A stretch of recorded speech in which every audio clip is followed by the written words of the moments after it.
பொதுமக்களுக்கு இடையூறாக இருக்கு இந்த போராட்டம் அப்படின்னு இருக்காங்க நீதிமன்றம். இன்னைக்கு வந்து தொடர்ந்து 13வது நாளா போராடுறாங்க. ரிப்பன் பில்டிங்ல இந்த நடைமேடையை தாண்டி போராட்ட குழு வந்து ஒரு இடத்துல கூட வெளியில வரல. போராடக்கூடிய மக்கள் வந்து இந்த இடத்த விட்டு வெளில வரல. அந்த பேரிகேட் போட்டு அந்த கட்டுப்பாட்டோட ரொம்ப கண்ணியமான போராட்டம் தான் நடத்திட்டு வராங்க. தவிர எந்த ஒரு மக்களுக்கோ இல்லை வாகனத்தில் போகக்கூடிய பொதுமக்களுக்கோ எந்த ஒரு இடையூறுமோ எந்த ஒரு பாதிப்பையும் ஏற்படுத்தாத அளவுக்கு தங்களோட கோரிக்கையை மட்டும்தான் முன் வச்சு போரிட்டு வராங்க. தவிர யார் இங்கே பாதிக்கப்படுறாங்க? இன்றைக்கி வந்து மாணவர்கள் நாங்கள் ஆதரவு தெரிவிச்சிருக்கோம், ஜனநாயகத்துக்கு ஆதரவு தெரிவிச்சிருக்காங்க, அரசியல் கட்சிகளை ஆதரவு தெரிவிக்கிறாங்க, கல்லூரி மாணவர்கள் பல பேர் வந்து ஆதரவு தெரிவிக்கிறோம்.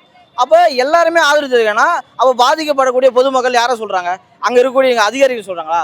அவங்க என்ன சொல்கிறாங்கன்னா, நீங்கள் போராட்டத்தெல்லாம் அரசுக்கு அசிங்கமாக இருக்குது, நீ கொள்கையே வந்து தனியார் விற்கிறேன்னு சொல்கிறது தான் அசிங்கமாக இருக்குது, அதை வந்து அசிங்கன்னு சொல்லும் எங்களோட கொள்கை தனியாருக்கு கொடுக்குறதுன்னு சொல்கிறத தவிர நாங்கள் போராடுறது அசிங்கன்னு சொல்கிறது எவ்வளோ கேவலமாக இருக்குது. அப்போ இந்த மக்களை என்னவோ பார்க்குறீங்க?